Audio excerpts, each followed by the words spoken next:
Bienvenidos a todos a un webinar más de la serie Sumar y Actuar para Ayudar que estamos haciendo en los últimos meses las empresas ClickEdu, Eading y Qualitisi con el objetivo de ayudar a los colegios, de ayudar a las personas relacionadas con la educación, pues a tener un conocimiento un poco más amplio de herramientas que pueden ayudar en sus centros, en sus colegios.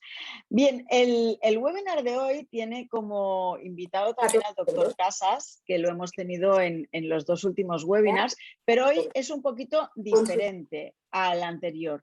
¿Por qué? Pues porque hoy es como la segunda parte. Hay muchas personas que habéis asistido al webinar anterior, el doctor Casas nos contó cuál era el estudio que habían hecho, etcétera, etcétera. Y hoy vamos a profundizar más en la metodología que utilizan en esa parte de intervención en las escuelas. Pero como hay algunas personas que son nuevas y que se han incorporado al webinar de hoy sin haber venido al webinar anterior, el doctor Casas lo que va a ser hacernos un pequeño resumen de 10 minutos al principio del estudio, de los precedentes de su estudio, para que luego podamos pasar directamente con la doctora Rosa Bosch a analizar exactamente la metodología que están utilizando de intervención en las escuelas. Para los que no lo conocen, que ya son muy pocos, recordar que el doctor Casas es psiquiatra, es director del programa SJD Mind Escuelas en el Hospital Sant Joan de Déu de Barcelona y es el presidente de la Sociedad Española de Patología Dual.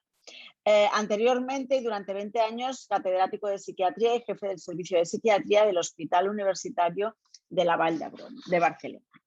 Pues ya le conocemos, para algunos hemos recordado quién es y ahora vamos a hacer esto. Le voy a dar la palabra para que nos recuerde en 10 minutitos todos los precedentes y el estudio que han realizado hasta el momento y por qué ellos han detectado pues, que hay un bajo rendimiento y fracaso escolar debido no a factores sociales, sino a factores que tienen que ver con la psicobiología. Él nos lo va a contar.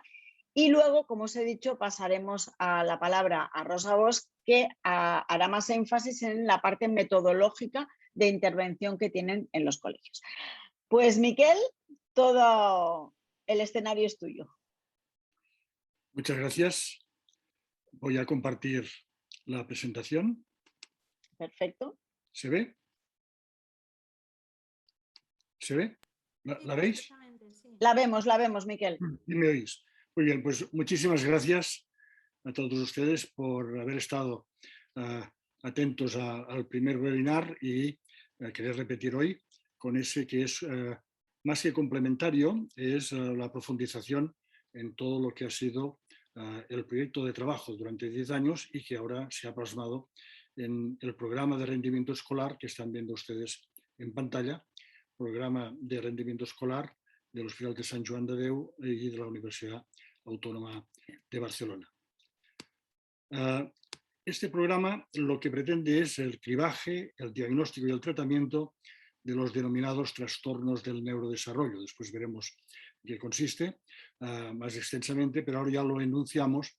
Es el famoso TDAH, el trastorno por déficit de atención e hiperactividad, las dislexias, las discalculias, las disgrafías, los trastornos de la comunicación, etc.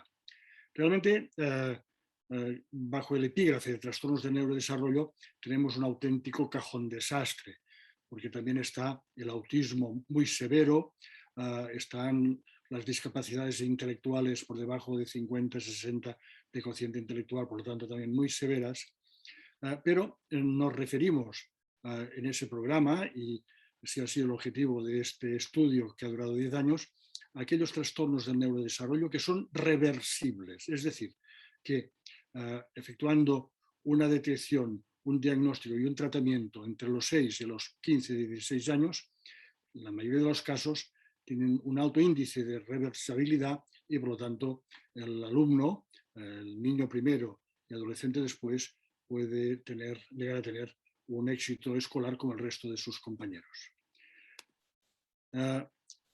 Después del estudio que hemos realizado durante esos años, consideramos que los trastornos del neurodesarrollo son los principales factores responsables del bajo rendimiento y el fracaso escolar.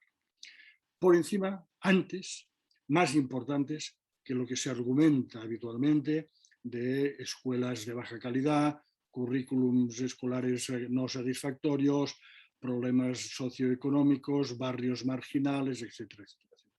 También, naturalmente, influye la familia, influye el colegio y el barrio, naturalmente, pero influye en cómo se resuelven esos problemas, pero no influyen directamente en cómo aparecen estos problemas. Esos problemas son de base psicobiológica, como decía antes Elizabeth.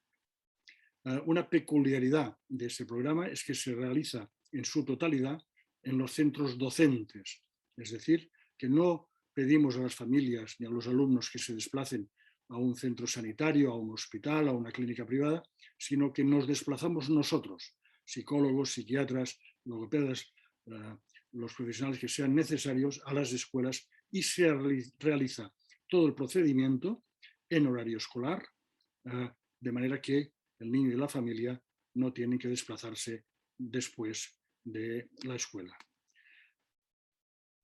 Esos trastornos del neurodesarrollo, he dicho ya, son disfunciones de base psicobiológica que interfieren directamente en los procesos de aprendizaje y son muy comunes, porque afectan a 1 de cada 5 niños. Afectan a un 20% de la población infanto-juvenil de todos los países desarrollados donde se ha medido. Y por lo tanto, en Cataluña, en España, en Finlandia, en Australia, en Canadá, ejemplos que ponemos porque son los que habitualmente salen referidos en todos los medios de comunicación. Esos trastornos son reversibles, como he dicho antes, si son diagnosticados durante la educación primaria y la secundaria. Por lo tanto, el programa de rendimiento escolar que les estamos explicando, lo que ofrece a las escuelas es la detección, el diagnóstico y el tratamiento de estos problemas en 3 fases. Una fase de cribaje, una fase de diagnóstico y una fase de tratamiento. Estas 3 fases las explicará la doctora Rosa Bosch cuando yo termine mi presentación. Bien, recuerden que la justificación del programa venía dado porque en Cataluña, me referiré siempre a datos de Cataluña, el fracaso escolar y el abandono escolar es altísimo comparado con los países nórdicos, que son los que siempre sirven de punto de referencia. Y eso lo dicen las instituciones públicas y lo dice también ese informe en inglés de la OCDE que nos pone realmente a nosotros y a Italia como los países con más problemas de toda la comunidad europea, lo cual es realmente muy grave. Recuerden que el inicio del programa fue en un pueblo, un municipio llamado Capellades, que está en el centro de Cataluña. El mapa que ven ustedes es Cataluña, y justo en el centro en rojo está la comarca de Anoia, donde está ese pueblo de Capellades, que en el año 2011 colgó, no el pueblo, sino el Instituto Molí de la Vila, colgó un vídeo en el canal 33 de la televisión catalana diciendo que tenían muchísimos problemas en este instituto y que habían creado una aula abierta donde iban los niños con problemas. Esos niños con problemas tenían además pues, malestar familiar, y salían en el vídeo padres que protestaban airadamente, maestros que estaban prácticamente llorando diciendo que querían abandonar la profesión. Realmente un desastre. Hicimos un estudio piloto en ese instituto y después también en la primaria de ese mismo municipio, la Escola Marqués de la Pobla, y al ver que realmente habían muchos trastornos del neurodesarrollo que no estaban diagnosticados, extendimos ese estudio a gran cantidad de centros escolares públicos y concertados, de clase social alta y clase social socioeconómicamente más deprimida, por toda Cataluña, hasta llegar a los 12.000 alumnos que tenemos en estos momentos. Este programa fue subvencionado, fue aprobado naturalmente por la Generalitat de Cataluña, el Departamento de Enseñament y el Departamento de Salud, y financiado por la Obra Social La Caixa y la Diputación de Barcelona. Nos referimos a trastornos del neurodesarrollo.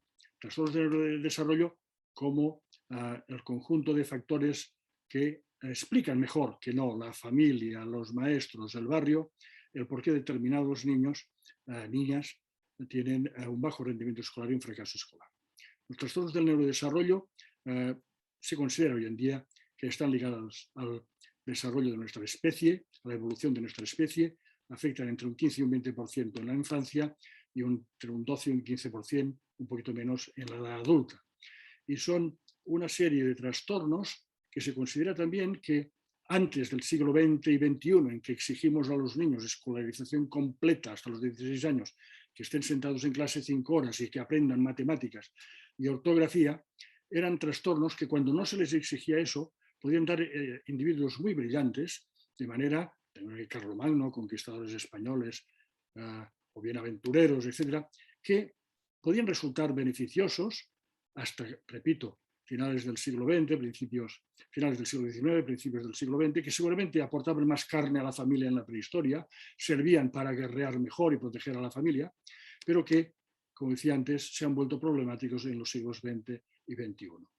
Realmente, trastornos problemáticos para los niños y adolescentes que lo padecen, si bien no tenemos que desesperarnos, porque tener estos trastornos, padecer, presentar esos trastornos, no impide que se desarrollen personalidades muy brillantes. Vemos aquí John Lennon de los Beatles, el actor Tom Cruise, Bill Gates, uno de los hombres más ricos del mundo, y eso hace que nos cueste hablar de trastornos, de enfermedades, y cada vez más hablamos de disfunciones.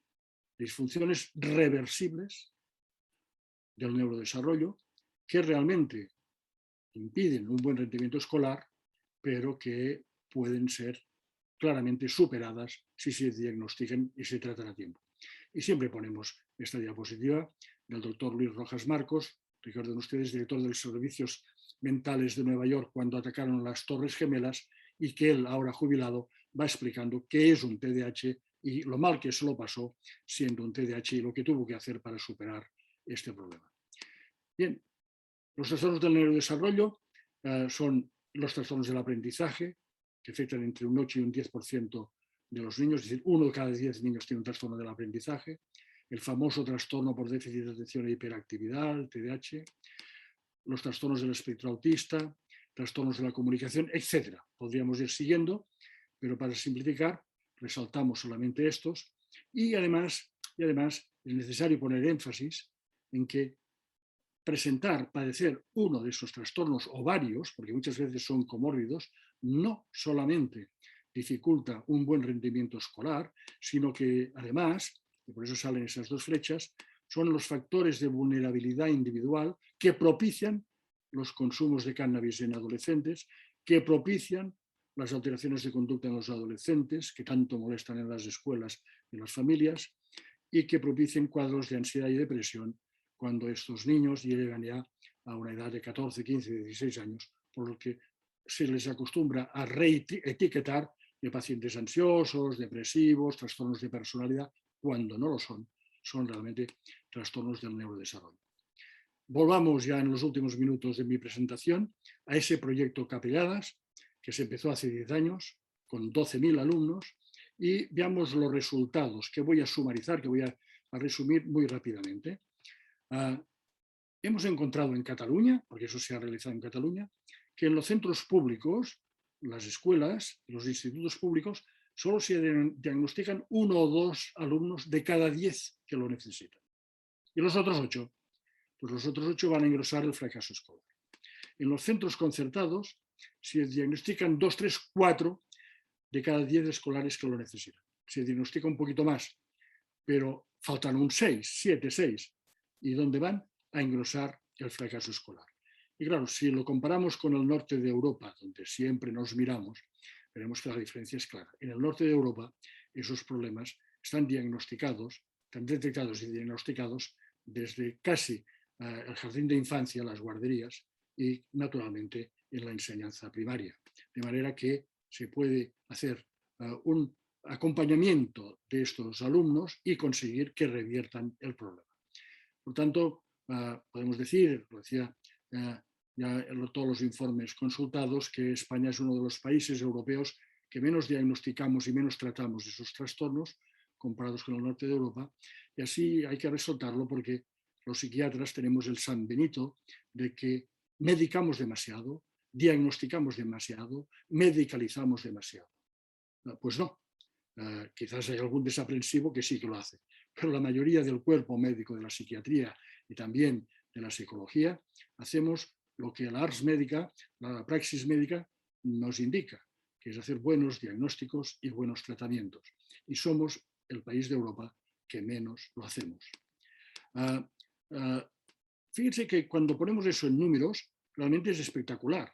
En Cataluña tenemos este año 950.000 niños en primaria y eso. Si aceptamos la cifra más baja de bajo rendimiento escolar, la Generalitat nos dice que hay un 17% en medio, 17% de fracaso escolar. Pero aceptemos la cifra más baja. Tenemos 150.000 alumnos que pueden suspender en Cataluña y si diagnosticamos un promedio de 2 de cada 10, porque hemos encontrado escuelas públicas con cero diagnósticos, lo cual es totalmente imposible, es una mala praxis, eso sí, profesional, por parte de quien tiene el encargo de detectar y diagnosticar, que no son las escuelas, que no son las escuelas. Las escuelas avanzan el problema, pero son los sistemas sanitarios los que tienen la obligación de hacerlo. Pues tenemos en estos momentos unos 120.000 alumnos en Cataluña que ahora, en estos momentos que aún están en clase, están sufriendo. Las repercusiones son enormes. Somos el país que hacemos menos diagnósticos, somos el país que hacemos menos tratamientos, somos el país que más consumimos marihuana de la Comunidad Europea, somos el país que más consumimos cocaína de la Comunidad Europea y somos uno de los países que tenemos más fracaso escolar y los últimos datos nos dicen que somos uno de los países con más problemas laborales a nivel de la juventud. Por tanto, y con eso termino, podemos ver esos trastornos del neurodesarrollo a lo largo de la vida. En la guardería infantil no los podemos diagnosticar porque no hay buenos instrumentos, pero sí que lo tenemos que hacer en primaria. Si no lo hacemos en primaria, en secundaria tenemos más complicaciones, pero aún lo podríamos hacer. Si lo podemos hacer en primaria, mejor. Si lo podemos hacer en secundaria, pues aún estamos a tiempo, pero si no lo hacemos en secundaria, cuando se llega a la edad adulta, la situación es mucho más complicada y difícilmente reversible. Y con eso termino mi presentación y le doy paso a la doctora Rosa Bosch, que seguirá con el procedimiento que seguimos en ese programa de rendimiento escolar. Gracias, Miquel. Y mientras hacemos el cambio de pantalla, bueno, yo decirte que te he oído muchas veces, Buenas pero tardes. cada vez que te oigo me dicen que no es posible sorprendo. iniciar vídeo. ¿No es posible, Rosa? Cuando clico aquí, ahora, no. Elisa, le tienes que dar tu paso, ¿eh? Sí, Rafa le tiene que dar paso, a ver si puede darle paso al Ahora. compartir pantalla. ¿Ahora sí? Ahora sí, perfecto. Perfecto. Gracias. Pues adelante, Rosa. Gracias, Elizabeth. Buenas tardes a todo el mundo. Voy a compartir también pantalla.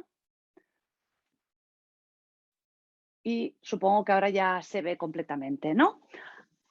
Pues como decía el profesor Casas, los próximos minutos vamos a intentar explicar todo el procedimiento que hacemos cuando nos dirigimos en un colegio, ¿no? Un colegio, una escuela pública, un instituto público, un colegio concertado o privado. No vamos a intentar detallar todas las actuaciones para que veamos el día a día cuando se instala el programa de rendimiento y éxito escolar en los centros educativos. Como ha dicho Miquel, es un proyecto, un programa que quiere detectar los trastornos del neurodesarrollo, sobre todo estos que son más reversibles o que tienen esta capacidad para revertir, para poder incidir de forma directa en el rendimiento académico y consta de 3 fases, la fase de cribaje, la fase de diagnóstico y la fase de tratamiento. Esto es lo que se hace en muchos centros, centros públicos, hospitales, centros privados. ¿Y en qué nos diferencia? Pues ya lo ha explicado también un poco antes Miquel, pero la gran diferencia de lo que podíamos hacer nosotros cuando estamos en Vallebrón o cuando estamos en el hospital en Sant Joan de Déu es que todas estas actuaciones se realizan en los centros educativos. Todas se realizan en el mismo centro donde los niños y las niñas acuden cada día y además dentro de su horario lectivo, ¿no? Lo que les permite que una vez finalicen la escuela a las 4:30, a las 5, pues puedan dedicarse a hacer las actividades extraescolares, los deberes, piano, fútbol o lo que les guste. La fase de cribaje también nos diferencia de otros procedimientos, es que es una fase que se dirige a toda la población seleccionada. Nosotros cuando llegamos a una escuela, primero de todo, pues hablamos siempre con el equipo directivo, explicamos este proyecto y si el equipo directivo considera que es importante que empecemos a trabajar, decidimos qué cursos son los con los que trabajaremos. En los diferentes colegios que hemos ido realizando hemos hecho diferentes versiones. Al principio hacíamos todo el colegio, sobre todo esto funciona muy bien si la escuela es pequeña, en escuelas de una línea. También hemos hecho los colegios en 2 cursos, un curso académico hacemos la mitad del colegio, el otro curso la otra mitad, así en 2 años tenemos toda la escuela cribada y a veces solo nos destinamos a un solo curso, por ejemplo, segundo de primaria o primero de la ESO si son institutos de secundaria, ¿vale? Lo que sí que nos diferencia es que nosotros no solo nos dirigimos a aquellos niños, a aquellas niñas que tienen dificultades o a nivel emocional o a nivel de rendimiento académico. Los cribajes siempre son generalizados. Queremos que toda la población, que nuestra población, toda la clase, todos los alumnos participen, sobre todo todos los alumnos que sus padres, sus familias deciden que es importante participar. Antes de explicar la metodología propia del cribaje, cuando ya empezamos a evaluar qué es lo que queremos conocer, hay una fase que consideramos que es muy importante y que nos gusta destinar tiempo, que es la fase que nosotros hemos llamado de información, ¿vale? Como nosotros cuando llegamos a un colegio hablamos siempre primero con el equipo directivo, les recomendamos siempre que sería mejor poder hablar con todas las partes que se involucrarán en el programa. Empezamos siempre, y esto lo hacemos normalmente desde dirección, Miquel Casas y yo misma, desde la coordinación, nos gusta hablar con el claustro de profesorado. Muchas veces no todos los profesores se involucrarán directamente en el programa. Por ejemplo, si solo hacemos estudiantes de primaria, pues a lo mejor los de secundaria no se involucran directamente. Pero creemos que es importante que todo el colegio escuche de qué va el programa, ¿no? Sobre todo los antecedentes, el por qué estamos en los colegios y qué es lo que vamos a hacer, porque lo que sí que hemos comprobado es que una vez hemos empezado y empezamos a cambiar la manera de funcionar, todo esto genera un cambio en la manera en cómo trabajan los colegios, ¿vale? Por eso, aunque directamente como tutor a lo mejor ese año no te toque participar en la fase de cribaje, sí que en un año posterior o un poco más adelante verás los cambios que ha generado participar. Por eso es muy importante que nos escuchen, que no entiendan qué hacemos en los centros educativos y sobre todo que nos pregunten todas aquellas cosas que a veces no quedan muy claras, ¿no? Porque siempre hay una parte pues, de opiniones más reticentes, opiniones que se basan en creencias que unos tienen, como que, por ejemplo, lo comentaba ya Miquel, ¿no? Que se diagnostica a todo el mundo que se mueve o que se trata farmacológicamente y vale la pena tener este tiempo para poder dejar las bases muy bien claras. Una vez hemos hablado con el profesorado, nos dirigimos directamente a los tutores implicados en las fases de cribaje.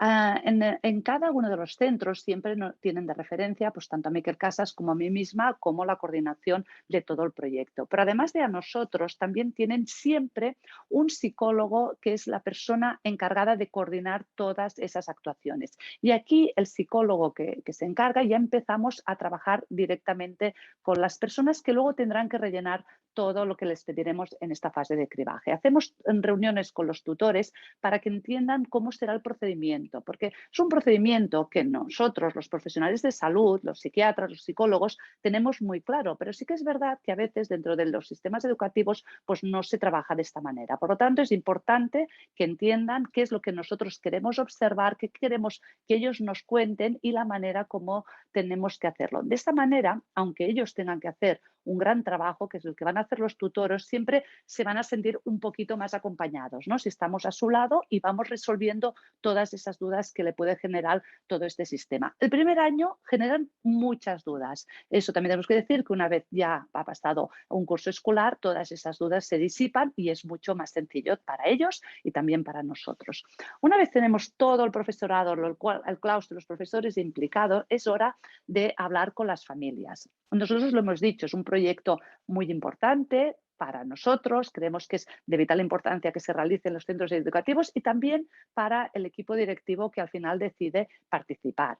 Pero serán los padres al final quienes nos darán su consentimiento para poder realizar estas diferentes fases. Por lo tanto, es muy importante que ellos también nos escuchen y que les podamos explicar pues lo mismo que os estamos explicando a vosotros, que hemos explicado al profesorado y que les explicaremos con una presentación más destinada a lo que requieren las familias para que primero nos escuchen y luego nos puedan preguntar. Por eso, antes de empezar cualquier fase de cribaje, es importantísimo realizar estas reuniones. Ahora siempre las hemos hecho presenciales. Hemos hecho presencial allí donde fuéramos a Capelladas cuando empezábamos en Vic o en Barcelona.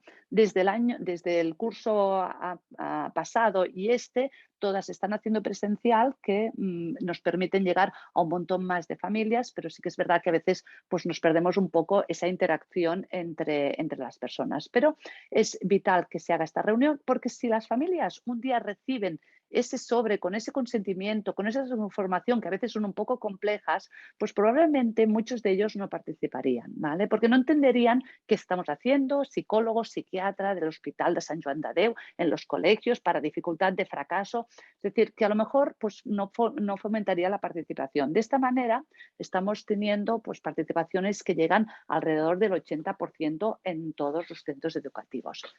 Si nos dirigimos a cursos de secundaria a partir de primero de la ESO, también es muy importante que los chicos, que los niños, los jóvenes nos escuchen y entiendan también qué es lo que vamos a hacer.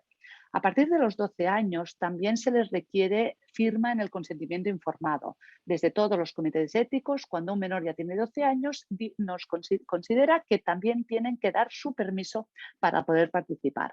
De la misma manera que anteriormente hemos hablado con sus padres, hay un momento en que nosotros mismos, los psicólogos, vamos al colegio en las horas convenidas con los tutores y les hacemos una explicación más breve, más cortita, de 20-25 minutos, con vídeos, con personajes conocidos que ellos se puedan identificar para que entiendan qué es lo que vamos a hacer en el colegio. Porque lo primero que nos dicen cuando dicen que si saben que son de psiquiatras y psicólogos y ya son un poquito mayorcitos, pues la palabra locos va enseguida detrás, ¿no? Y nosotros tenemos que empezar a normalizar toda esta terminología, qué es lo que hacemos, cómo les podemos ayudar y ellos se ven muy reflejados. Tenemos que decir que normalmente los niños, tanto los pequeñajos cuando trabajamos con ellos como los adolescentes, normalizan mucho más que los adultos esto de que los niños a veces se despistan, que las niñas a veces tienen problemas de lectura o que son inquietos, que se mueven o que a veces son muy nerviosos. Por eso, esta sería una fase más de precribaje, pero que creemos que es vital y que vale la pena ir siguiendo estos pasos en este orden para poder tener un éxito luego en el inicio del cribaje. ¿Cómo hacemos el cribaje propiamente dicho? Ya tenemos en la escuela todo el mundo informado, vamos a empezar, tenemos que empezar detectando todas estas señales de alarma, todos los indicadores que nos pueden sugerir que hay alguna presencia de alguna disfunción del neurodesarrollo relacionada con este bajo rendimiento académico. Y lo primero que vamos a hacer es, lo primero que hacemos nosotros es enviar todo el papel, todas las fotocopias a los centros escolares. Y lo que hacen los tutores es repartir a todos los niños, a todas las niñas, los consentimientos informados. Ya sea que se utilice como un proyecto de investigación o un proyecto más de colaboración entre Sant Joan de Déu y un centro escolar, siempre requiere que haya una firma por parte de los padres y, si es mayor de 12 años, por parte de los alumnos. Esa firma nos va a dar el consentimiento para poder empezar a pedir pues, la información referente a su hijo, a su hija. También nos permitirá tener los mails, porque sabéis que con las leyes de protección de datos nosotros no podemos pedir al centro educativo que nos den estos datos si los padres no nos dais esa información. Por eso os solicitamos a los padres, a las madres que nos den ese permiso para poder iniciar. Una vez nosotros tenemos los consentimientos informados, enviamos los cuestionarios. Para la recepción de estos consentimientos también tengo que explicar que sí que es verdad que los reparten los tutores porque son los que están el día a día con los niños y las niñas, pero somos nosotros la persona responsable con más psicólogos de nuestro equipo del programa Sant Joan de Déu en Escoles que nos trasladamos al centro educativo y vamos cotejando de que todo esté bien complementado. Es decir, siempre pactamos unas fechas con los tutores, con el equipo directivo, con las personas personas del gabinete psicopedagógico y decimos, pues tal día vendremos a recoger los cuestionarios y vamos a ver si está todo bien. Que está todo bien, pues apuntamos la lista de los niños que participan. Si hay algo que se tiene que cambiar, pues devolvemos a tutorías y se envía a las familias. Este procedimiento suele durar como mucho una semana, 10 días. Eso es lo que nosotros planificamos. Si a veces se nos alarga, pues vamos modificando las fechas posteriores. Cuando ya tenemos toda la lista de las personas, las familias que nos han dado su consentimiento para participar, toca enviar los cuestionarios. Nosotros les llamamos técnicas del lápiz y papel, porque son estas técnicas de cuestionarios autoadministrados, pero actualmente las estamos enviando siempre en su versión online. Siempre hay unos cuestionarios para la familia, otros para los tutores y finalmente para los solo adolescentes a partir de primero de la ESO. A los niños pequeños de primaria nunca se les pide nada en el momento de cribaje. ¿Qué cuestionarios utilizamos? Para la familia siempre les pedimos datos generales, quienes están en casa, datos del nacimiento, del parto, diferentes datos que son importantes tanto para motivos de investigación como para motivos clínicos. Luego utilizamos 3 cuestionarios que son cuestionarios totalmente estandarizados y son los cuestionarios que más se utilizan en psicopatología infanto-juvenil. Son los mismos que se utilizan en todos los centros de salud, en todos los hospitales, tanto de aquí, de España, como de otros sitios como pues, Estados Unidos, Londres, a nivel internacional. Uno de ellos es el CBCL, que es un cuestionario amplio donde pretende detectar toda la psicopatología que se da en estas edades, desde problemas de ansiedad a problemas de déficit de atención, pasando por conductas de relación o problemas de conducta. Son los cuestionarios más utilizados. Luego tenemos el SDQ de Goodman, que es un cuestionario más breve que nos permite tener puntos débiles y puntos fuertes. También es uno de los cuestionarios más traducidos a lo largo de todo el planeta y que tienen, pues, como todos los que utilizamos, buenas propiedades psicométricas, es decir, que son instrumentos fiables y válidos para detectar esta psicopatología. Finalmente, como es uno de los trastornos más prevalentes, como decía el profesor Casas, alrededor de un 8%, que es el TDAH, utilizamos un cuestionario específico para evaluar la psicopatología relacionada tanto con la inatención como la hiperactividad, que son una versión de las reducidas de las escalas CONES. Y además, y dependiente de diferentes objetivos que vayamos teniendo en estos últimos 10 años pues, de investigación, podemos pedir datos relacionados con el sueño, con la dieta, con los factores ambientales, porque es verdad que con el paso de los años vamos viendo cómo diferentes cosas están relacionadas con estos factores psicopatológicos. No sé si recuerdan, pero hace relativamente poco tiempo, un mes y medio, salió en los periódicos cómo se veía que el consumo de paracetamol durante el embarazo por parte de las madres se veía relacionado con este tipo de trastornos. Por lo tanto, si van saliendo nuevas investigaciones que nos aportan más luz referente al conocimiento de estas disfunciones, nosotros los podemos incluir en los cuestionarios. Es el cuestionario más extenso, el que nos contesta la familia, el padre, la madre, quien más un ratito pase con sus hijos. Pero también hay un cuestionario, una parte de cuestionarios destinado a la escuela. Esta es la parte que involucra más tiempo por parte del profesorado. Ellos, cuando nosotros llegamos siempre a un colegio, les decimos tranquilos, os acompañaremos en todo, no os implica mucho cambio, siempre estaremos al lado intentando dar el apoyo que vayáis teniendo, tanto para entregar los cuestionarios como recogerlos, toda esta parte de enviamiento de los datos. Pero hay una parte que es la de contestar los cuestionarios que siempre la tiene que hacer el tutor en los casos de primaria y en secundaria los profesores que son los que más horas están con ellos. Porque nos tienen que explicar cómo es el niño, cómo es la niña, cómo es el adolescente en el ámbito escolar. Nos lo tienen que explicar con los mismos cuestionarios como el TRF, que es el mismo que el CBCL, pero en versión maestros, el SDQ en versión maestros y también los síntomas de inatención y hiperactividad en la escuela. Es muy importante que conozcamos las diferencias o las similitudes entre lo que pasa en casa y en lo que pasa en el centro académico. Además, a los maestros les vamos a pedir que nos den su valoración sobre los procesos tanto de lectoescritura, con este cuestionario que es el PRODISCAT, como les vamos a pedir que nos den no tanto en un cuestionario específico porque no existe, pero sí unas señales matemáticas que nos indican un riesgo elevado de tener trastorno de aprendizaje relacionado con el cálculo, la discalculia. Por eso le preguntaremos tanto por psicopatología, como por disfunciones, como por procesos de aprendizaje muy relacionados con la lectura y las matemáticas. Finalmente, a los adolescentes exactamente lo mismo, los mismos cuestionarios psicopatológicos, el mismo de la SEBA, el Young Report Form y el SDQ. Pero además les preguntaremos muchas otras cosas. Les preguntaremos si hacen deporte, qué tal están con sus amigos, si tienen problemas de relación con los demás, si son niños que tienen tendencia a hacer bullying o a recibirle. También si están demasiado conectados a las redes sociales, a los videojuegos, a diferentes adicciones. Es decir, la evaluación que se hace a los adolescentes es un poco más compleja porque ellos mismos ya empiezan a tener esas alteraciones de conducta, empiezan con el consumo de sustancias y tenemos que invertir un poco más de tiempo en preguntarlo. Todos estos cuestionarios son los cuestionarios autoadministrados, estandarizados que se utilizan en todos los centros de salud mental, tanto en privados como públicos.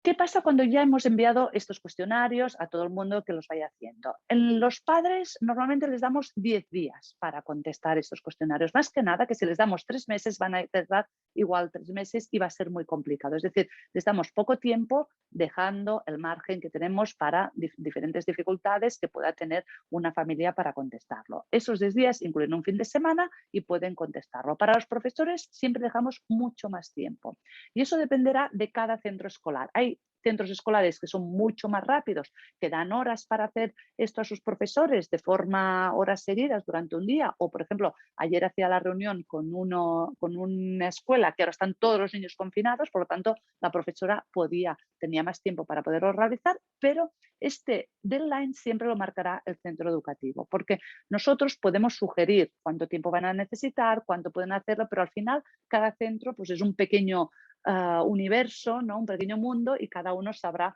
pues, cuáles son sus características. Por eso nos adaptamos a lo que nos digan cada centro. Los adolescentes los suelen contestar en el mismo centro en una hora de tutoría, 1 o 2 horas, dependiendo del tiempo que tengan para poder agilizarlo. Cuando ya tenemos todo esto rellenado, también ofrecemos a todas las familias un seguimiento y apoyo. Es decir, nos encontramos en diferentes centros que hay un grupo pequeño de familias que por problemas idiomáticos o problemas culturales no puede acceder o no tiene capacidad para acceder al sistema online de los cuestionarios o a veces, aunque puedan conectarse, no tienen la capacidad cultural para contestarlo. En esos casos, lo que hacemos es hacer pequeñas entrevistas por nosotros mismos, los psicólogos del programa, vamos al centro educativo y los vamos viendo cada media hora y vamos intentando que nos contesten una parte más breve de todos estos cuestionarios, porque queremos que todo el mundo participe, porque si lo ponemos muy difícil, aquel grupo de niños y niñas que tienen más dificultades, que tienen padres que están más desconectados del centro escolar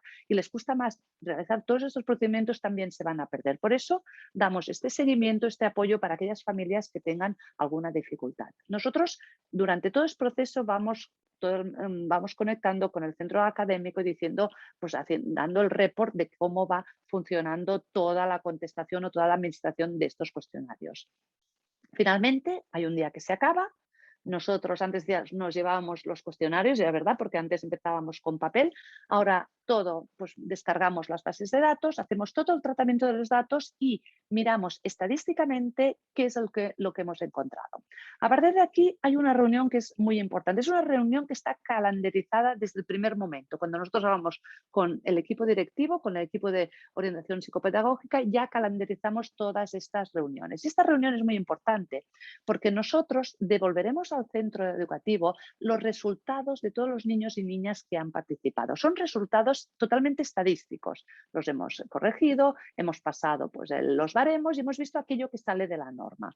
Pero en el centro vamos a personalizar cada uno de estos resultados. Por eso es muy importante que en estas reuniones estén siempre personal del centro educativo, los tutores, las personas que están con ellos, los que han contestado, los psicopedagogos, si es que tienen, si hay gabinete psicopedagógico, esto en las escuelas públicas no hay, pero sí más en las escuelas concertadas o privadas, y también alguien del equipo directivo, para que vean un poquito la radiografía de qué es lo que está pasando en su centro académico, ¿no? Cuántos han participado, cuántos tienen diferentes tipos de problemas y así poder tener esa información. También nos gusta y pedimos que vengan el personal externo al centro educativo, por ejemplo, en Cataluña tenemos la figura del EAP, ¿no? Del equipo de atención psicopedagógica, que depende del Departamento de Educación, pero que no está siempre en el colegio. Y viene un mes a la semana. Intentamos que esa reunión sea el día que coincide con ellos para que también tengan esta información, porque nos pueden dar información valiosa sobre niños y niñas que a lo mejor ya están diagnosticados. Y finalmente estamos nosotros, el equipo de Sant Joan Main Escuelas, que están todas las personas que se han involucrado, desde nosotros como coordinadores hasta las personas que han estado trabajando en el día a día. De esta reunión se va a generar la lista definitiva de niños y niñas que tienen ciertas dificultades, ciertos factores de riesgo para desarrollar una disfunción del neurodesarrollo. Y con esta información nosotros vamos a elaborar los informes que vamos a entregar a las familias, ¿de acuerdo? Es verdad que en estas reuniones es muy importante poder hablar entre todos, porque a veces detectamos un niño o una niña que ha dado negativo o ha dado positivo y es por una razón. Pues imagínate un niño que lo está pasando mal porque acaba de tener a la madre ingresada por COVID en el centro, en un hospital, y estaba un poquito más preocupado, ¿no? Pero en el colegio nos dicen es un niño que no tiene ninguna dificultad, que todo va bien, y aunque nosotros hemos detectado alguna cosita, lo pasamos a negativo y lo dejamos estar, ¿vale? Hacemos los informes y la última fase de esta parte del cribaje es la entrega y asesoramiento a la familia. El 70%, según los datos que nos daba el profesor Miquel Casas, no tendrán absolutamente nada y tendrán un informe con todos los resultados de todas las escalas de estos cuestionarios, con todos los números, con toda la información que hemos recibido, y tendrán una conclusión que dirán, según lo que nos han dicho en la escuela y en casa, en este momento no hay nada de qué preocuparnos. Por lo tanto, aquí se acaba el proyecto. Pero habrá un 30% que habremos detectado estos factores de riesgo. A lo mejor problemas de inatención, a lo mejor problemas de relación con los compañeros, a lo mejor problemas de lectoescritura. Y así se lo explicaremos a las familias. Les daremos la entrega y les daremos ese asesoramiento familiar, porque a veces nos llaman muy angustiados porque los nombres de las escalas, que son las escalas estandarizadas, tienen nombres como conducta agresiva y no saben muy bien qué es a lo que nos referimos. Por eso es importante poder asesorar a las familias y explicarles qué tenemos que hacer a continuación. Y a continuación viene la segunda fase, la fase diagnóstico. La primera fase, 100% de los alumnos. Aquí ya tenemos un subgrupo reducido, aquellos que hemos detectado alguna cosa que a lo mejor no es nada, pero a lo mejor acaba siendo un diagnóstico de un trastorno del neurodesarrollo. Esta parte es una parte que, nos requiere, se realiza el 30% de los alumnos, también se hace en el centro educativo, somos nosotros que nos desplacemos allí y siempre empieza con una visita de psiquiatría. Esta visita de psiquiatría suele oscilar entre 1 hora y media, 2 horas, dependiendo si el niño es pequeño o es adolescente. Cuando es adolescente, como también tenemos que hacer las mismas entrevistas al adolescente, pues tardamos un poquito más. En esta visita de psiquiatría recogemos otro consentimiento informado para otra fase, la fase de diagnóstico. El médico hace una anamnesis general de todo lo que le pasa al niño, a la niña, al joven, recoge el historial médico, se realizan las exploraciones complementarias, antecedentes, factores de desarrollo, factores temperamentales, etcétera, y se acaba haciendo una evaluación psiquiátrica de todos los trastornos que antes comentaba el profesor Casa. Es una visita médica como cualquier visita médica que se realiza en un centro de salud mental. Es lo mismo, simplemente que el psiquiatra está en el centro educativo y no lleva la bata. Cuando acabamos esta visita psiquiatra, pasan las exploraciones psicológicas, la visita de psicología. La visita de psicología, que se hace en 2-3 veces, suele durar actualmente alrededor de las 2 horas y media. Lo intentamos hacer en 2 horas, pero cuando los niños son pequeños nos cuesta un poquito, porque sabéis que los niños pueden estar atentos pues 45 minutos, 50 si me apuras, pero no les puedes tener hora y media haciendo exploraciones. Por eso la vamos partiendo y en 2, en 3 visitas hacemos toda la exploración. ¿Qué hacemos los psicólogos cuando vamos al centro educativo cuando estos niños han pasado a la fase de la diagnóstica? Hacemos una evaluación psicológica, cómo se encuentran, cómo se sienten, cómo están, haces entrevista, hablas con ellos, preguntas cómo están en el colegio. Yo es lo primero que les pregunto, ¿qué tal? ¿Qué tal estás en el cole? Todos te dicen bien. No hay ningún niño, pocos niños te dicen que están mal, porque cuando son pequeños, porque luego ya les tienes que ir preguntando y vas viendo cuáles son las dificultades que ellos tienen, ¿no? Pero de entrada los niños no te dicen ni que están tristes ni que están mal, pero luego sí que aprenden a decirte si se despistan, si les cuesta estar tranquilo o si a veces tienen problemas con sus compañeros.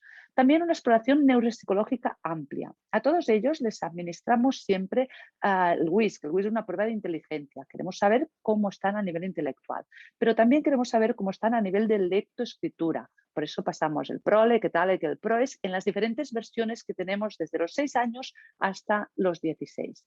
También les pasamos esto en los niños de primaria y en algunos de primero de la ESO, si tienen muchas dificultades, lo que tiene que ver con la evaluación de la discalculia, que es el Neurecalab, ¿no? Es una prueba informática que nos permite evaluar muy bien diferentes conceptos matemáticos para saber si el niño que tenemos delante, la niña que tenemos delante, tiene la presencia de un trastorno de aprendizaje relacionado con las matemáticas. También evaluamos lenguaje con el CEF. No pasamos a todos la exploración completa, pero sí pasamos unas pruebas de cribaje, de lenguaje de esta misma prueba, y en caso de hacerlo mal, sí que nos extendemos y hacemos toda la exploración. Y también evaluamos pruebas atencionales de funciones ejecutivas, pasamos cuestionarios de evaluación conductual de funciones ejecutivas para ver cómo está el niño a nivel emocional, a nivel de funciones ejecutivas, de planificación, organización y todo lo que tiene que ver con las funciones ejecutivas. Cuando acabamos estas visitas, lo que hacemos, y que eso es una de las grandes ventajas, yo probablemente la mayor ventaja para nosotros, para los padres, que lo hagamos en el colegio es ventajoso siempre, porque no se van a tener que desplazar a un centro médico, a un centro que estará, y van a tener que ir sacando a los niños y las niñas del colegio. Para nosotros, poder observar en directo lo que hacen los niños, las niñas, en su entorno más natural, nos da muchísima información.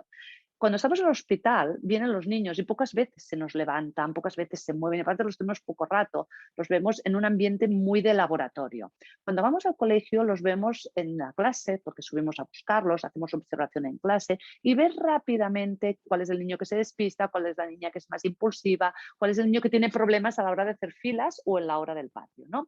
Eso por un lado. Y por otro, muy importante, que tenemos la información, hacemos entrevistas con los profesores y nos explican el qué, ¿no? La manera, por ejemplo, yo estaba en un colegio, primero hablé con los padres y te haces una imagen de cómo es el niño, cómo es la niña. Luego hablas con los profesores y probablemente la imagen ha variado un poquito, ¿no? Inciden más en otro tipo de comportamientos, pero vas teniendo las dos informaciones y al final, con la exploración que le haces al niño, acabas pudiendo hacer una visión más clara de qué le puede pasar a ese niño o a esa niña.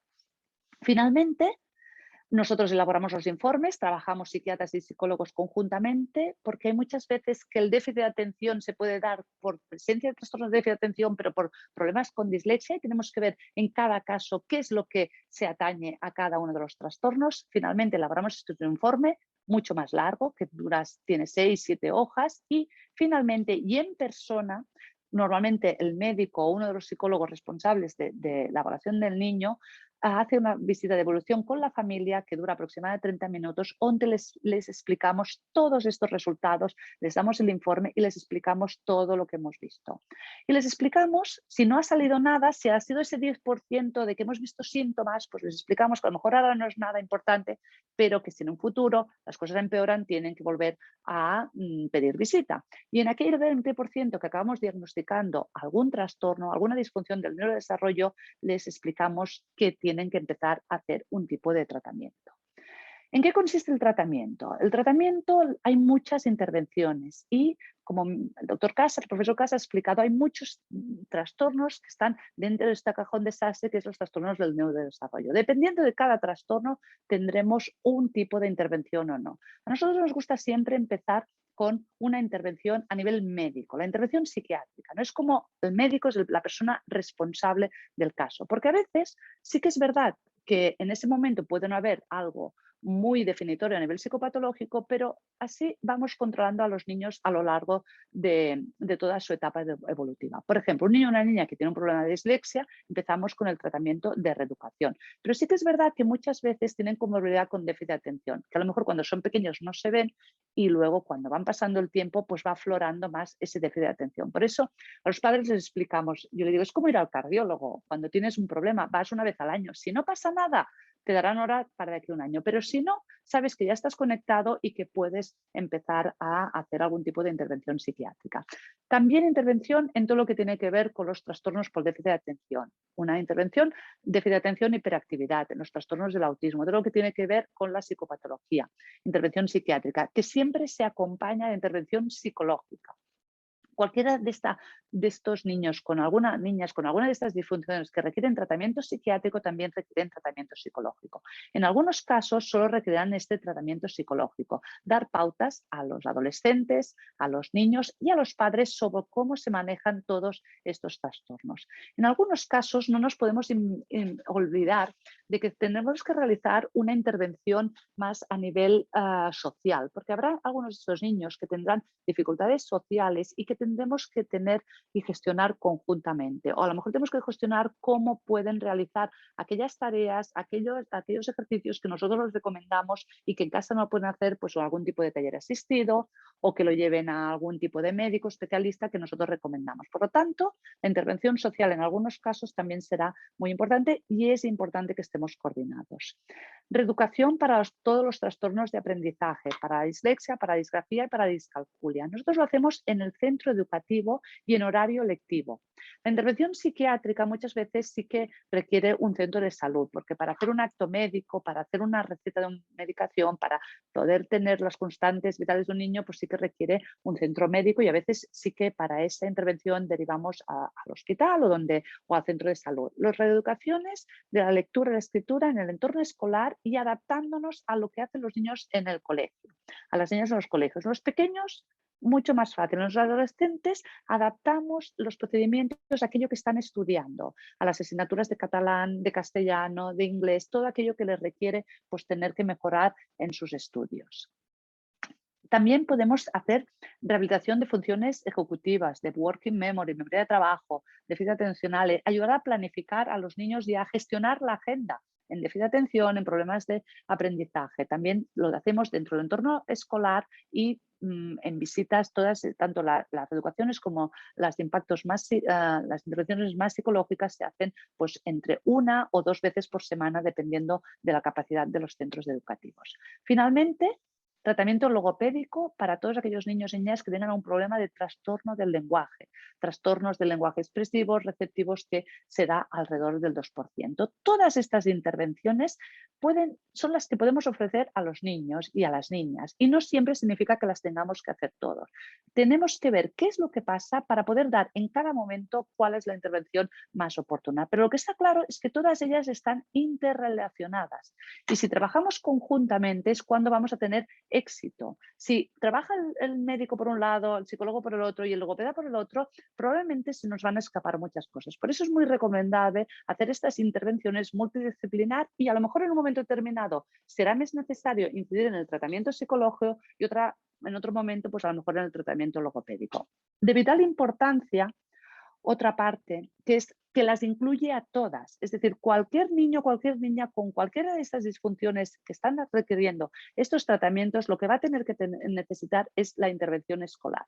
Intervención en el centro educativo a nivel de las metodologías que hacen el profesorado en el centro. Pueden ser metodologías grupales que van a favorecer a todo el alumnado con del aprendizaje universal, que ya conocéis, utilizar tamaños de letras que van a beneficiar a todos, utilizar tipo de examen o maneras de resolver la información y también estrategias más individualizadas que pueden ser a nivel metodológico, a nivel curricular o a nivel procedimental. Todas estas intervenciones van a ser vitales para pues, el rendimiento y este éxito escolar que es el que pretende el programa de Sant Joan de Déu de Maine Escuelas. Con esto dejo de compartir.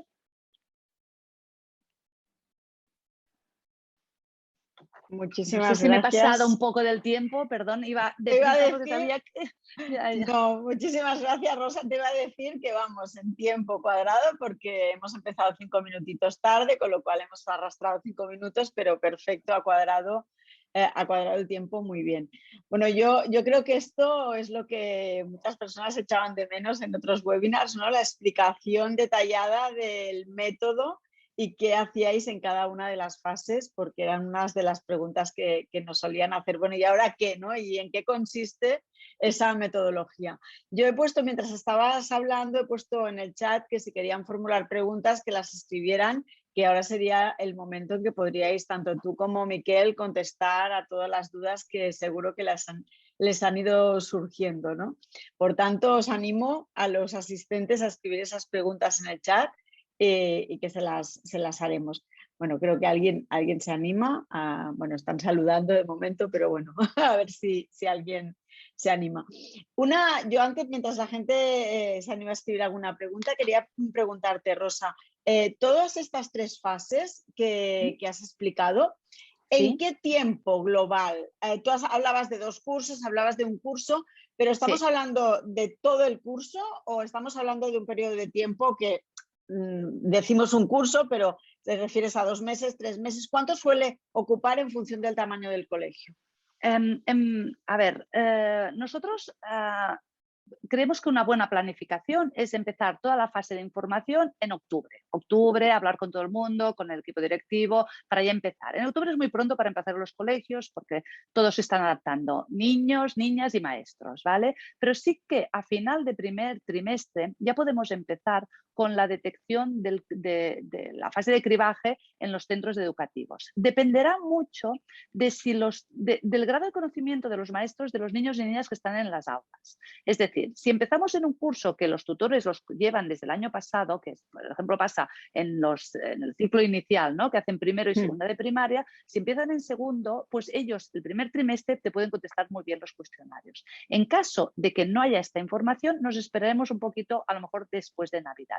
Pero es algo que en ese momento pueden determinar muy bien el centro educativo. Por ejemplo, en un curso que ya conocen a los niños, que nos conocen a nosotros, que empezamos en septiembre o octubre, se hace todo el proceso de cribaje en lo que tiene más o menos en noviembre y diciembre, teniendo en cuenta que diciembre es un mes malísimo, porque como está el puente aquel de la Purísima, pues y que hay las evaluaciones, que es algo que aterra a todo el mundo, pues a veces se nos alarga un poco más. Pero sería cribaje, empezar en noviembre, después de Navidad, todos los informes ya entregados a las familias. Y en ese momento se puede hacer el diagnóstico en el segundo trimestre. ¿Vale? También dependiendo, pues claro, de la escuela y del número de alumnos. Si lo hacemos un poquito más tarde, pues iremos un poquito más adelante. Pero el objetivo es no dejar pasar mucho tiempo, ¿vale? En detectar rápidamente, cuanto antes mejor, estas señales de alarma para poder hacer el diagnóstico y sobre todo empezar el tratamiento cuanto antes mejor.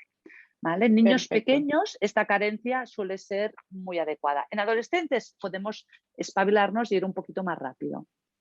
Vale, pues muchísimas gracias. Ahora sí que empieza a haber preguntas. Preguntan cómo pueden participar en el programa. También preguntan cómo se pueden poner en contacto con vosotros y además dicen, igual lo habéis dicho al principio, pero me he incorporado un poco tarde, que cómo se pueden poner en contacto con vosotros. Y también si existe la posibilidad de participación en el programa para escuelas localizadas fuera de Cataluña. Bien, empiezo yo a contestar y va complementando Rosa.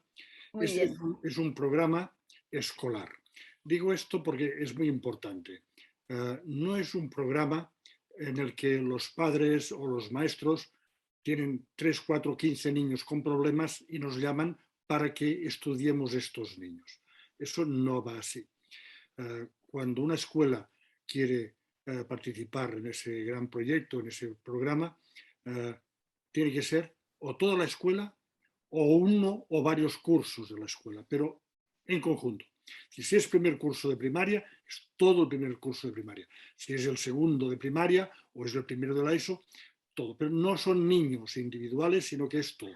También puede ser toda la escuela. De hecho, durante más de 8 años hemos trabajado con las escuelas al completo, que es mucho más engorroso el primer año, pero como después todos los niños ya están cribados y diagnosticados, es una gran ventaja para la escuela. Primero, pues, es un programa escolar, no individual. La segunda cosa es que es un programa en el que damos los resultados a la escuela también.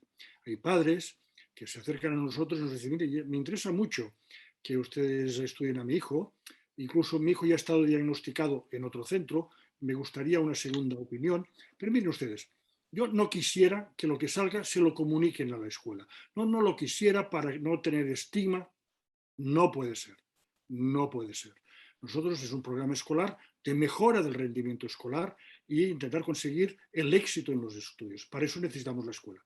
Por lo tanto, hay que trabajar con el curso entero, con la escuela entera, y los resultados se darán a los padres, naturalmente, con un informe muy completo y personalizado, con nuestra presencia física explicándolo, pero también lo recibirá la escuela para que pueda poner todas las estrategias suficientes para mejorar. Dicho eso, el tercer punto importante es que, tal como está configurado el programa, trabajamos solamente con escuelas subvencionadas. Hasta ahora no es posible que los padres, no digo que en un futuro no sea así, pero en estos momentos siempre la escuela nos tiene que presentar una subvención para el curso que elijan o para toda la escuela. ¿Cómo se consiguen las subvenciones? Pues se consiguen de los ayuntamientos, de las fundaciones, de las diputaciones. Cada comunidad autónoma tiene su forma de hacer, o de mecenazgo. Pero no pagan los padres, sino que la escuela busca, puede ser la AMPA, las AFAS, las asociaciones de familiares, pero no es un trato directo con el padre o con la madre, con el tutor, diciendo, mire, usted tiene que pagar, ¿no? Es en bloque que la escuela nos pide que actuemos. Y la otra pregunta es si se puede efectuar fuera de Cataluña. En estos momentos estamos montando toda la red para fuera de Cataluña, pero siempre también será igual. Es decir, tiene que ser que la escuela se dirija a nosotros, no unos padres que se dirijan a nosotros. Eso es importante, porque muchas veces inducimos a error, ¿no? Hay padres con problemas que dicen, oye, me parece muy bien eso, pues que lo vengan a estudiar a mi hijo a la escuela. Tiene que ser la escuela, el centro docente, el que nos pida trabajar, siempre con una subvención. Hablando de subvención y de dinero, otra de las preguntas que os hacían es ¿cuál es el coste económico del estudio, ¿no? Entiendo lo que decías de las subvenciones, pero supongo que los colegios lo que quieren saber es de cuánto tienen que buscar las subvenciones, si tienen que buscarlas, ¿no? Bien, nosotros trabajamos en el Hospital Sant Joan de Déu, antes en el Hospital del Vall d'Hebron, que son instituciones públicas catalanas sin ánimo de lucro. Eso es importante. No hay ánimo de lucro, pero sí que hay que pagar a los profesionales que se desplazan, los psicólogos, los logopedas, los psiquiatras que van a las escuelas, naturalmente reciben un sueldo. Entonces, los costes mínimos sin ánimo de lucro son para cada niño que entra en cribaje, que serán toda la clase o toda la escuela, son 19 euros por cada niño cribaje. Los niños que necesiten diagnóstico, que será un 20 o un 30%, entonces la escuela también tiene que subvencionarlos. Entonces sí que el coste es superior, que son 385 euros por el diagnóstico completo. Si ustedes están familiarizados con lo que cuesta actualmente pues, los servicios en consultas privadas o en clínicas privadas, sabrán que eso es la mitad o un tercio de lo que cuesta en los servicios privados de cualquier centro español, ¿no? Pero les vuelvo a recordar que Sant Joan de Déu no espera sacar dinero de eso, sino lo que quiere Sant Joan de Déu es que mejore claramente el rendimiento escolar y evitemos el fracaso escolar y las alteraciones de conducta en las escuelas donde estamos trabajando. Por lo tanto, 19 euros, 385 euros por niño. Y el tratamiento, pues eso sí que no se puede presentar aquí porque depende de cada niño. Unos niños necesitan una cosa, entonces ya es personalizado. Siempre se tramitará también a través de la escuela, pero ya es un cálculo personalizado para cada niño. Vale, entonces un poquito más allá, la siguiente pregunta es, muy bien, una vez conseguida la subvención, ¿qué debemos hacer? ¿Ponernos en contacto directamente con vosotros y ya entramos en un programa? Es decir, ¿ya ponemos en marcha el programa para esa escuela? ¿O cómo funciona? Es decir, desde el momento que se tiene el dinero, ¿qué se hace? Bien, hasta ahora como Qualities y ClickEdu son los que han mediatizado esos webinars, esos seminarios, pues nosotros lo que pedimos es que se pongan en contacto con ClickEdu o Qualities, ¿no? También se pueden poner en contacto con nosotros, pero como nosotros siempre estamos dando vueltas, quizás lo más fácil sería... Práctico. Práctico sería que se pusieran en contacto con vosotros, Elizabeth, y nos trasladarais la petición. O sea, sí, no hay ningún problema, ¿no? Como ustedes quieran. Perfecto. Bueno, pues ahora sí que no hay más preguntas y para dar por finalizada la sesión le voy a dar la palabra a Montse Brau. Montse Brau es socia fundadora de ClickEdu y bueno, enlazando un poco con lo que decías, Miquel, ¿no? Que podemos ser el enlace con vosotros, le doy la palabra a Montse para que dé por finalizada esta sesión, para que se despida y para que de alguna manera también os dé ese enlace para poder continuar en contacto con nosotros si os interesa profundizar más, ya sea en el propio estudio o como clientes del proyecto. Monse. Pues bueno, estoy en modo discreto porque si no me habilita la cámara Rafa no me podréis ver, pero yo sí os veo a vosotros. Bueno, yo creo que una vez más, ahora voy a ver el vídeo y apareceré aquí. Te vemos. Pues una vez más he disfrutado con estas tardes y hoy además he entendido perfectamente, muchas gracias doctora Bosch, todo el proceso, porque yo creo que es difícil explicarlo con más claridad. Qué cosa va una detrás la otra, a quién afecta, cuánto tiempo más o menos se va a tardar en hacer los cuestionarios, el global, o sea, me ha parecido... Estábamos esperando, Monse, la temporada 2. ¿Verdad que sí? Sí. La temporada 2 de la serie. El primer capítulo nos dejó el Nos dejó la temporada 1. Correcto, yo creo que todos los asistentes tuvieron esa sensación de decir, bueno, ¿y ahora qué? Pues ahora ya lo hemos visto. Y quedo yo para poner el día en que, gracias al doctor Casas, pues encantados de hacer de canalizadores de estas peticiones. Entonces yo voy a escribir ahora el email de marketing en nuestro chat, es marketing@clickedu.net, lo voy a escribir también para que no se nos olvide, y cuando os mandemos a todos los asistentes las gracias por haber venido, pues lo volveremos a incluir, porque nosotros no somos más que eso, aquí somos intermediarios, no solo queremos servir de altavoz para que de verdad esta causa que me parece justa, noble y necesaria, pues se conozca y ojalá lleguemos a un día en el que de verdad alguien preste atención a esta bolsa de necesidad que hay, que es evidente, la pantalla que acá ponía allí, el consumo de cannabis, la cocaína, de verdad que pone los pelos de punta. Me ha gustado tuitearla para ver si el universo se entera de que aquí tenemos un problema y que el doctor Casas y la doctora Bosch que están dando lo mejor que pueden para que esto se conozca. O sea que es un placer intentar ayudar, como decimos en el eslogan. Os agradecemos mucho, Elizabeth, vuestra participación en la presentación y por descontado a los doctores en ayudarnos, o sea que yo seguiré de espectador y además ahora escribo el correo. Muchas gracias de verdad a todos los asistentes y ojalá algún día podamos pensar, mira, aquello sirvió de mucho. Claro que sí. Si mes no, como diríamos, hemos disfrutado escuchándolo los que hemos estado presentes. Gracias a todos y hasta la próxima. Gracias. Muchas gracias. Gracias. Gracias.